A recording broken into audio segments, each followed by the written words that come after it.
Hi friends, welcome to Jo's Kitchen. நீங்க இன்னும் நம்ம ஜோஸ் கிச்சன் சேனலை சப்ஸ்கிரைப் பண்ணலையா?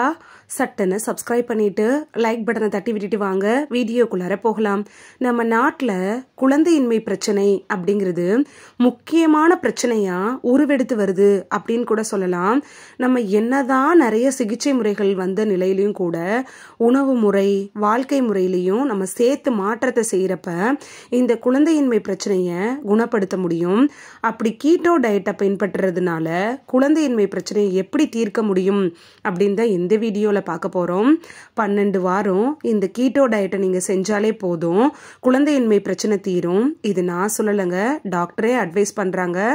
அதை பற்றி தான் இந்த வீடியோவில் பார்க்க போகிறோம். ஸோ வீடியோவை ஸ்கிப் பண்ணாமல் பாருங்கள் ஃப்ரெண்ட்ஸ். இப்போ பெண்களுக்கிடையே குழந்தையின்மை பிரச்சனைக்கு முக்கிய காரணமாக இருக்கிறதுனா என்ன? PCOS, அதாவது பாலிசிஸ்டிக் ஓவரின் சிண்ட்ரோம் அப்படிங்கிறது தான். இந்தியாவில் சுமார் 22%, அதாவது 5ல் 1 பெண்ணுக்கு இந்த சிக்கல் இருக்கிறதா கூட ஆய்வுகள்லாம் தெரிவிக்குது. இப்போ PCOS அப்படின்னா என்னன்னு சட்டுன்னு பார்த்துட்டு வந்துடலாம் வாங்க.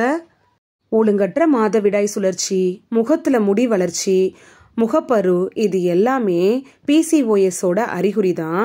PCOS பிரச்சனை இருக்கிற பெண்களோட உடல்ல ஆண் ஹார்மோன் அப்படின்னு சொல்றோம்ல, அந்த ஆண்ட்ரோஜன்கள் அதிகமாக இருக்கும். இது என்ன பண்ணுன்னு பார்த்தீங்கன்னா உடல்ல இன்சுலினோட எதிர்ப்பை ஏற்படுத்திடும். அதனால டைப் 2 நீரிழிவு நோய் உருவாகக்கூடிய அபாயம் கூட அதிகரிக்குது. உடல் எடை குறைக்கிறது அப்படிங்கிறது சவாலான ஒன்றா மாறிடும் PCOS இருக்கிறவங்களுக்கு. PCOS இருக்கிற பெண்கள் பொதுவாகவே உடல் பருமன் அதிகமாக இருப்பாங்க. அது மட்டும் இல்லாமல் அவங்களுக்கு இதய பிரச்சனை ஏற்படுவதற்கான அபாயம் கூட இருக்குது. நம்மளோட வாழ்க்கை முறையில் செய்யக்கூடிய சில மாற்றங்கள், அதாவது நம்மளோட உணவு உடற்பயிற்சி மூலமாக கூட இந்த PCOS பாதிப்புகளை நம்மளே சரி செஞ்சுக்கலாம். அதனால தான் 12 வார காலம் இந்த கீட்டோ டயட்டை நீங்கள் எடுத்துக்கிட்டிங்கன்னா PCOSஐ குறைச்சிடலாம். PCOSஐ குறைச்சிட்டிங்கனாலே குழந்தையின்மை பிரச்சனையை சரி பண்ணிடலாம்.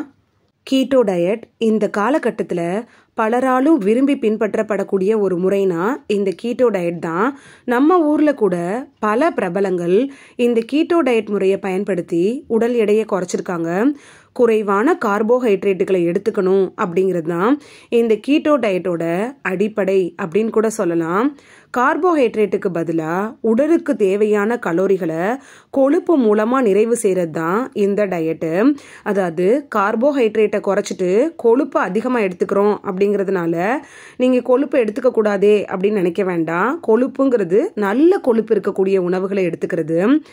நம்மளோட தினசரி உடலுக்கு தேவையான 230 கிராம் கார்போஹைட்ரேட்டில் நம்ம 230 கிராமுக்கு பதிலாக 130 கிராம் கார்போஹைட்ரேட்டை மட்டும் எடுத்துக்கிட்டு உடலுக்கு தேவையான மற்ற கலோரிகள் இருக்குல்ல, கொழுப்பு, புரதம், இதன் மூலியமாக பூர்த்தி செஞ்சுக்கிறோம். இதை தான் கீட்டோ உணவு முறை அப்படின்னு சொல்கிறோம். இந்த கீட்டோ உணவு முறையில் நம்ம நல்ல கொழுப்பு நிறைய இருக்கக்கூடிய உணவுகளை தான் நம்ம எடுத்துக்கிறோம். இதில் நம்ம பொதுவாக எடுத்துக்கொள்கிற உணவுகளில் 70லேருந்து 75% கொழுப்பு இருக்கணும், 20லேருந்து 25% புரதமும், 5லேருந்து 10% மற்றும் கார்போஹைட்ரேட் நிறைந்த உணவுகளை எடுத்துக்கணும். கார்போஹைட்ரேட்டுகளை குறைக்கிறதுனால நமது உடல் கெட்டோசிஸ் அப்படிங்கிற நிலைக்கு செல்லுது.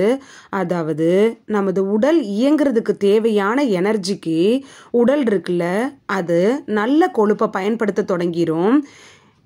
கார்போஹைட்ரேட்டுகளை இந்த அளவு குறைச்சி நல்ல கொழுப்புகளை அதிக அளவு எடுத்துக்கிறதுனால PCOS பாதிப்பை நம்ம கட்டுப்படுத்த முடியும். இன்சுலின் அளவை கூட கட்டுப்படுத்தலாம்.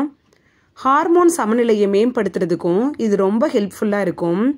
12 வாரங்கள் இதை தொடர்ச்சியாக நம்ம கடைபிடிச்சிட்டு வர்றப்ப பசி குறையும், இரத்த சர்க்கரை அளவு கூட குறையும். ஆனால் ரொம்ப நாள் உங்களுக்கு நீர்க்கட்டி இருந்துகிட்டே இருந்துச்சு, PCOS ப்ராப்ளம் இருந்துச்சு, அதுக்கு நீங்கள் ட்ரீட்மெண்ட் எடுக்காமல் விட்டு அது முத்தி போயிடுச்சு அப்படின்னா இந்த கீட்டோ டயட் உங்களுக்கு ஒர்க் அவுட் ஆகும்னு சொல்ல முடியாது. மற்ற சாதாரணமாக இப்போ தான் ஸ்டார்டிங் ஸ்டேஜில் இருக்குது PCOS அப்படிங்கிறவங்களுக்கு இந்த கீட்டோ டயட் ரொம்ப யூஸ்ஃபுல்லாக இருக்கும். ஏன் 12 வாரம் இந்த கீட்டோ டயட்டை கண்டிப்பாக பின்பற்றணும் அப்படின்னு சொல்கிறோன்னு பார்க்கலாம். 12 வாரத்தில் உங்களோட உடல் எடை குறைஞ்சி பிசிஓஎஸ் அறிகுறிகள் குறைஞ்சாலும் கூட இந்த கீட்டோ டயட்டை நீங்கள் விட்டுட்டிங்கன்னா மீண்டும் உங்களோட உடல் எடை அதிகரிக்கிற அபாயம் கூட இருக்குது. 12 வாரத்துக்கு அப்புறமும் கூட நீங்கள் கீட்டோ டயட்டை பின்பற்றலைன்னா கூட பரவாயில்ல, கொஞ்சம் அளவு கார்போஹைட்ரேட் இருக்கக்கூடிய உணவுகளை நீங்கள் தொடர்ந்து சாப்பிட ஆரம்பிச்சிங்கனாலே உங்களோட உடல் எடை குறைய ஆரம்பிக்கும். பிசிஓஎஸ் ப்ராப்ளமும் மீண்டும் வராமல் இருக்கும். இந்த கீட்டோ டயட்டில் இப்போ என்னென்ன உணவுகளை சாப்பிடலாம், என்னென்ன அவாய்ட் பண்ணலாம் அப்படின்னு சட்டுன்னு பார்த்துட்டு வந்துடலாம் வாங்க. ஃபர்ஸ்ட்டு கீட்டோ டயட்டில் இருக்கிறவங்க என்னென்ன எடுத்துக்கலாம் அப்படின்னு பார்க்கலாம். கீட்டோ டயட்டில் வெண்ணெய், ஆலிவ் ஆயில், தேங்காய் எண்ணெய், நட்ஸு, மீன்லாம் சாப்பிடலாம். கோழிக்கறியை கூட சாப்பிடலாம், அதாவது நாட்டு கோழிக்கறியை வாங்கி சாப்பிடலாம். கீரை, ப்ரொக்கோலி, காலிஃப்ளவர் இது எல்லாமே கீட்டோ டயட்டில் இருக்கிறவங்களுக்கு பெஸ்ட்டு ஃபுட்டாக இருக்கும்.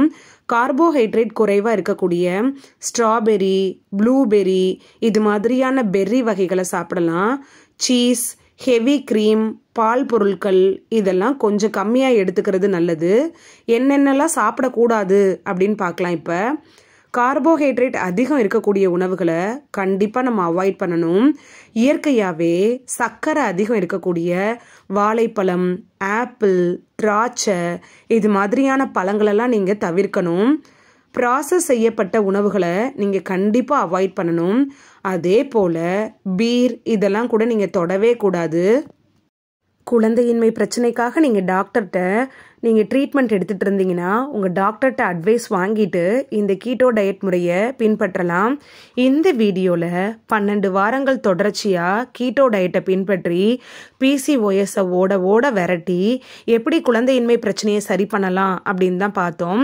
இந்த வீடியோ உங்களுக்கு ரொம்ப யூஸ்ஃபுல்லாக இருந்திருக்கும் அப்படின்னு நம்புகிறேன். இந்த வீடியோ உங்களுக்கு பிடிச்சிருந்துச்சுன்னா லைக் பட்டனை தட்டி விடுங்க. சப்ஸ்கிரைப் பண்ணுற ஃப்ரெண்ட்ஸும் மறக்காமல் லைக் பட்டனை தட்டி விடுங்க. இந்த வீடியோ உங்கள் ஃப்ரெண்ட்ஸுக்கு பயன்படணும் அப்படின்னு நினச்சிங்கன்னா ஷேர் பண்ணி விடுங்க. நிறைய பேர் சப்ஸ்கிரைப் பண்ணாமல் பார்க்குறீங்க ஃப்ரெண்ட்ஸ். நீங்களும் சப்ஸ்கிரைப் பண்ணிட்டு பார்த்தா நமக்கு பவர் கிடைக்கும். நீங்கள் சப்ஸ்கிரைப் பண்ணிட்டு பார்க்குறது இது மாதிரியான வீடியோக்கள் தொடர்ந்து போடுறதுக்கு எங்களை மோட்டிவேட் செய்கிற விதமாக அமையும் ஃப்ரெண்ட்ஸ். சப்ஸ்கிரைப் பண்ணுறதோட மட்டும் இல்லாமல் பக்கத்தில் இருக்க பெல் ஐக்கானை கிளிக் பண்ணி ஆளுங்கிற ஆப்ஷனை கிளிக் பண்ணி வச்சிட்டிங்கன்னா நாங்கள் வீடியோ போட்ட உடனே நோட்டிஃபிகேஷன் உங்கள் செல்ஃபோனை வந்தடையும். நாளைக்கு வேறொரு ஆரோக்கியமான பதிவில் சந்திக்கலாம். Thank you, by.